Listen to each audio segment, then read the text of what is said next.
इकॉनॉमिक्समध्ये आपल्याकडे जो फॅकल्टी पण आहे, आपल्याकडे विद्यार्थी होता, आता PSI झालाय, पुढची परीक्षा कदाचित दिलेली आहे. संतोष आंबटकर तुमच्याशी याच्यानंतर संवाद साधेल. संतोष. घाबरलेला पीटर आज पहिल्यांदा घाबरतोय इतक्या लोकांना समोर बघून. घाबरण्यातही धमकी देतोय. मला इंग्लिश बऱ्यापैकी बोलता येते, हिंदी चांगली बोलता येते, पण शुद्ध मराठी अजिबात बोलता येत नाही. त्याचं कारण असं, मी पण शिरसोलीचंच प्रॉडक्ट आहे आणि खूप गुंतागुंतीचं प्रॉडक्ट आहे.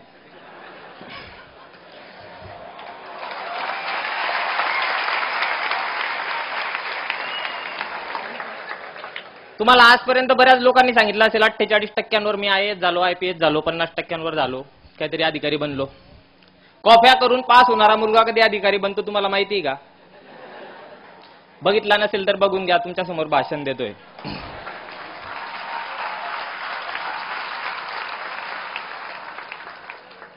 प्रवास फार विचित्र होता. वडील गावाचे सरपंच आणि पोरगा एकदम टुकार. गाडीच्या नंबर प्लेटवर लिहिलेलं राहायचं सरपंचाचं पोर आणि हरामखोर. बापाकडे जो यायचा गावातला तो सल्ला घ्यायचा आणि जाता जाता मला 2 गोष्टी शिकवून जायचा की असं नको करू, बापाचं नाव खाली जात आहे. 10वी पर्यंत आलो. गावातच शाळा होती. वडील म्हणजे आजोबा संस्थापकच होते, वडील तिच्यामध्ये बॉडीमध्येच होते, त्याच्यामुळे डेअरिंग चांगली चालायची. 9वी पर्यंत काही प्रॉब्लेम आला नाही. 10वीला मसावत सेंटरला होतो, कॉपी सेंटर होतं. जिगरबाज मित्र होते, 4-4, 5-5 फुटाचे भिंती कुदून कॉप्या द्यायला यायचे.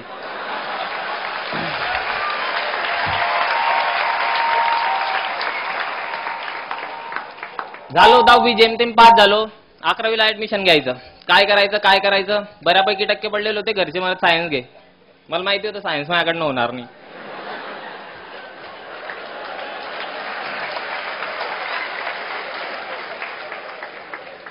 बापाला म्हटलं मी सायन्स काही घेत नाही, मी आर्ट्स घेतो, ते आपलं बरं आहे म्हटलं, राज्यशास्त्र, भूगोल, अर्थशास्त्र.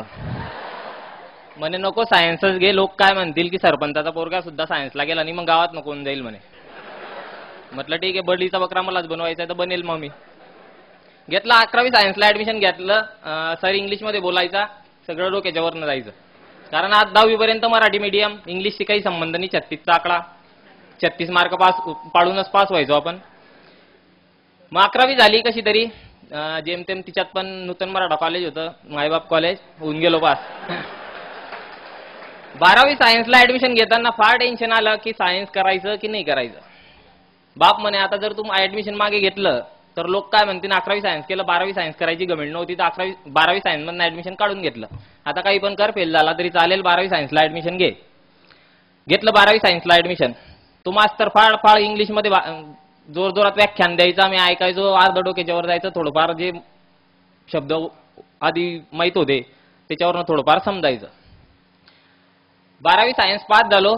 त्या सरांना भेटलो. त्यांना म्हटलं येईल तुम्हाला एक दिवशी नक्की भेटायला येईल आणि तुम्ही जशी इंग्लिश बोलता नक्की तशी बोलून दाखवीन. 12वी सायन्स झालं. माहिती होतं फर्स्ट इयर सायन्स जर घेतलं तर डोक्याला ताण आहेच. ते प्रॅक्टिकल, ते ॲप्रॉन घाला आणि ते नळ्यांमध्ये रसायन ओतून ते काहीतरी करत बसा. त्याच्यापेक्षा म्हटलं कॉमर्स घेऊ. फर्स्ट इयरला कॉमर्सला ऍडमिशन घेतली. प्रवास फार इंटरेस्टिंग आहे. 11वी 12वी सायन्स झालं. फर्स्ट इयरला कॉमर्सला ऍडमिशन घेतली. First year, second year, third year commerce केलं MG कॉलेजला. त्याच्यानंतर वाटलं आता कॉमर्सची पण मजा घेतली, हिच्यात पण काही मजा नाही, मग MA केलं.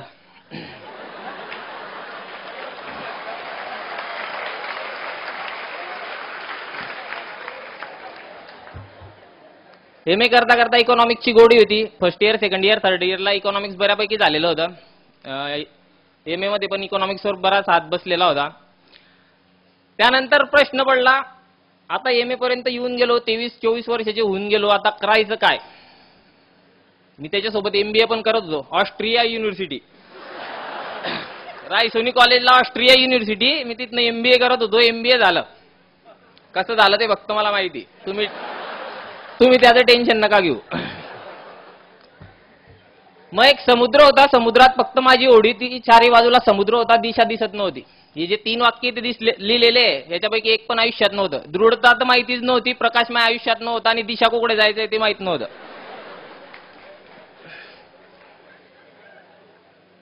झवर सर म्हणून एक सर होते गोलानी मार्केटला, त्यांचं कॉमर्समध्ये ते अकाउंट शिकवायचे. त्यांच्या ऑफिसला गेलो होतो, तिथे मित्र काम करायचा, तिथे बसलो होतो आणि सर एक वेळा तिथे आले होते टीवायच्या मुलांना मार्गदर्शन करायला आणि मी तिथे बसलो होतो त्या लेक्चरला. आणि सरांनी पहिल्याच तिच्यामध्ये मन जिंकलं होतं व्याख्यानमध्ये. सरांनी म्हटलं होतं की यशस्वी होण्याचे 3 मार्ग.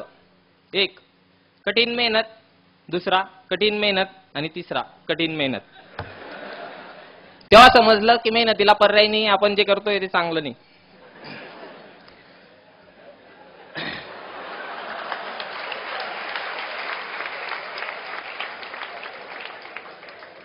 बाप इलेक्शनला उभा राहायचा तर मी मतदान मागायला जायचो बापाला, तर माझ्याकडे पाहून बापाला पण मतदान द्यायचे नाही लोक.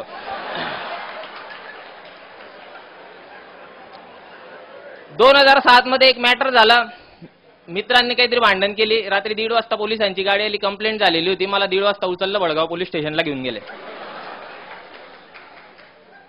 2 दिवस काही समजलं नाही काय चालू आहे. तिसऱ्या दिवशी बापाला सोडून घेतलं. पोलीस केस वगैरे काही झालेली नव्हती, फक्त अर्ज दिलेला होता. आता पोलिसांना पैसे पाहिजे होतं आणि राजकीय वातावरण होतं, त्याच्यामुळे राजकीय लोकांनी विरोधातनं काहीतरी ते केलेलं होतं. सुटलो तिथून घरी आलो. येता येता रस्त्याने एक माणूस बोलला की तू कसा आहे म्हणे माहिती का? म्हटलं कसा? म्हणजे तू तुळशीच्या वृंदावनात उगवलेलं गांजाचं झाड आहे म्हणे.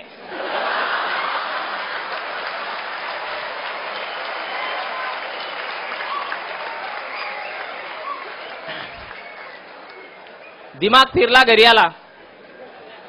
बापाला म्हटलं एक माणूस असा बोलला. अरे जाऊ दे म्हणे, मला माहिती ना राजकारणातून झालेलं आहे म्हणे, तुझ्या काही दोष नाही म्हणे तिच्यामध्ये. म्हटलं ठीक आहे. खूप संतापात होता. बाहेर गेलो. बाहेर जाता जाता बाप म्हणे 1 मिनिट थांबलो. आई आली, आत्या आल्या, मामा आले. तो लग्न करायचं म्हणे, तू खूप मातून गेलाय म्हणे. म्हटलं लग्न झाल्यावर माणूस म्हणजे ते काय म्हणतात नाल बसून जाते माणसाला, असं काही आहे का? म्हटलं नाही म्हणे, पण तू लग्न करायचंय. म्हटलं लग्न करेल पण लव्ह मॅरेजच करेल. वडील म्हणत ठीक आहे कर. टेन्शन मध्ये त्या दुसऱ्या दिवशी कॉलेजला गेलो. ती भेटली.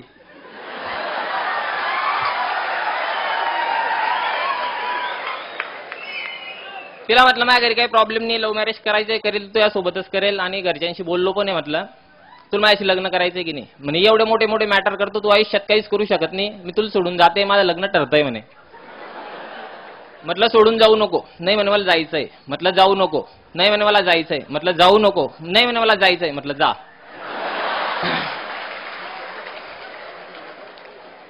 ती सोडून चालली गेली. मग तेव्हा खरंच समुद्र होता. समुद्रात फक्त माझी होडी होती. चारी बाजूला फक्त समुद्र होता आणि दिशा माहित नव्हती. प्रकाश पण नव्हता जिंदगीत आणि दृढता तर अजिबात नव्हती. खसलेला होता, तुटलेला होता.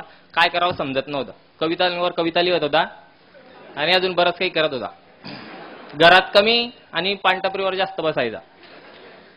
मग तेव्हा दीपस्तंभाला आलो. सरांचं ते मार्गदर्शन ऐकलेलं होतं, ते डोक्यात होतं. दीपस्तंभाला ऍडमिशन घेतलं आणि एक जीवनात असा ट्यूब पेटला, प्रकाश आला. सरांच्या प्रेरणेने, मोटिवेशनच्या काही व्याख्यानांनी दृढता पण येऊन गेली आणि समुद्रातनं बाहेर निघायचं होतं. दिशा हवी होती. एवढा मोठा दीपस्तंभ माझ्यासोबत होता आणि त्याचा कॅप्टन इतका महान माणूस होता की शॉर्टकट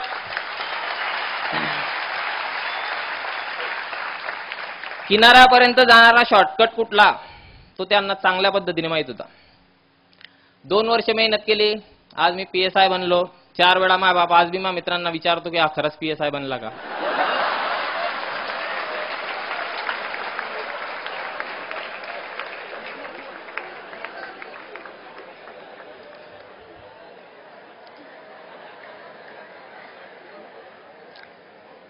एवढंच बोलायचं होतं. फार काही सांगणार नाही तुम्हाला की असं करा तसं करा, यू करा ती करा. लक्षात एवढंच ठेवा, जेव्हा मनात गोष्ट एखादी आणायची तेव्हा ती पूर्ण करण्यासाठी 100% प्रयत्न करायचे. या मंचावर तुम्हाला योग्य मार्गदर्शन योग्य माणसाचं मिळणार आहे. कधी कधी तर वाटतं त्यांचा व्याप वाढतोय दीपस्तंभाचा, तर आम्हाला मिळणारा यजुर्वेंद्र महाजन सरांचा वेळ कमी कमी होत जाईल आणि येणाऱ्या भविष्यातल्या परीक्षांमध्ये आम्हाला योग्य ते मार्गदर्शन त्यांचं मिळणार नाही असं केव्हा केव्हा वाटतं. पण केव्हा केव्हा वाटतं नाही, एवढी मोठी संस्था आहे तर कुठेतरी व्याप वाढायलाच पाहिजे आणि खानदेशातल्याच नाही महाराष्ट्रातल्या प्रत्येक विद्यार्थ्याला याचा लाभ मिळायला पाहिजे.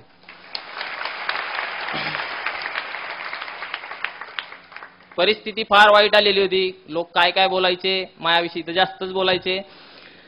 पण 2 लोक फार खंबीर पद्धतीने मागे उभे होते, एक आई आणि दुसरे वडील. आजचं यश त्यांच्या चरणी अर्पण. फादर्स डेला माझ्या वडिलांना इथे मी बोलवलं. ते इथे आले, माझा सत्कार झाला. माझ्या आयुष्यातला हाच सर्वात मोठा सुवर्ण क्षण. आयुष्याच्या भूतकाळात काही चुका झाल्या असतील तर ते झाल्या असतील, पण आजचा वर्तमान मी त्यांच्या नावावर केला, त्याचा मला आनंद आहे. महाजन सरांनी ते बोलण्याची संधी दिली, तुम्ही शांत पद्धतीने ऐकलं, त्याबद्दल मी तुमचा आभारी आहे. जाता जाता एवढंच सांगेल, PSI बनलो, फार मजेत आयुष्य चाललं होतं. टीव्ही बघत होतो एक दिवशी आणि नाना पाटेकरचा क्रांतीवीर पिक्चर लागलेला होता. तो पोलीस येतो, नाना पाटेकर जेलमध्ये असतो आणि नाना पाटेकरला म्हणतो की तुझी शेवटची इच्छा काय? नाना पाटेकर म्हणतो या ऐसी घुटन सी होती है, मुझे अगर फांसी देनी तो वही दे दो, क्रांति मैदान में जहां से देश में क्रांति की शुरुआत हुई थी. त्याच्यानंतर नाना पाटेकर म्हणतो मरना है तो जरा ज्यादा मरो, इतना सा मरने से क्या फायदा.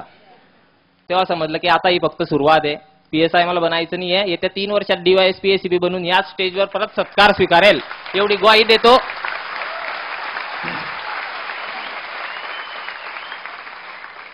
काही चुकलं असेल तर पदरात घ्या. शांतचित्ताने ऐकल्याबद्दल धन्यवाद.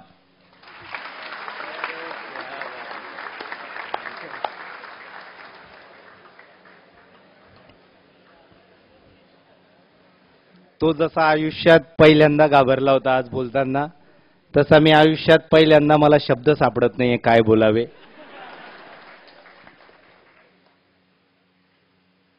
त्याला सेकंड भरत म्हणावं का भरतला सेकंड संतोष म्हणावं मला ते पण समजत नाहीये. आणि एक मात्र सांगतो, तो जे बोलला ते सगळं एकदम खरं सांगितलं, तो आहेच तसा.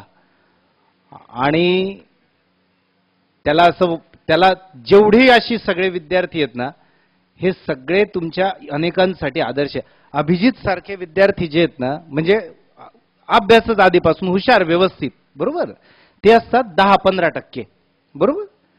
बाकीचे 20-30% इकडे बी नाही तिकडे बी नाही असे असतात. आणि 50% कुठेच नसतात बिलकुल. तर त्या सगळ्यांसाठी रोल मॉडेल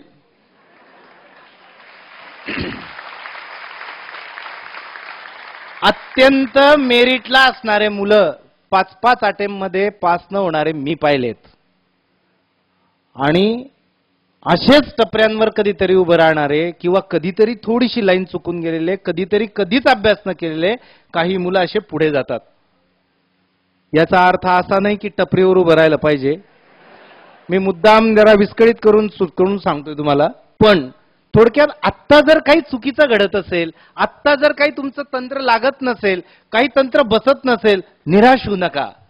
जर तुमच्या जीवनात तुम्ही बदल घडवून आणला, तुम्हीच, मी नाही, ही सगळी लोक दीपस्तंभचं सांगतायत, त्यावेळेस मी एक वेळेस मानतो की ठीक आहे, वातावरण त्यांना मिळतं.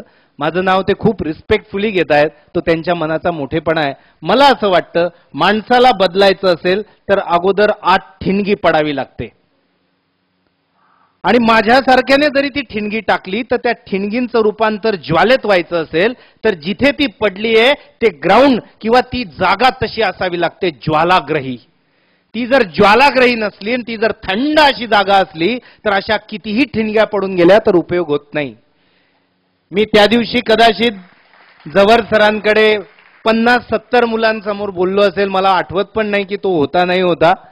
पण ती ठिणगी पडली, पण ती अशा मैदानावर पडली की ते ज्वालाग्रही होतं. काहीतरी करण्याची जबरदस्त उमेद असल्याशिवाय अशा ठिणग्यांचा उपयोग होत नाही. म्हणून पुन्हा 3 cheers and 3 hats off for Santosh. Great, great.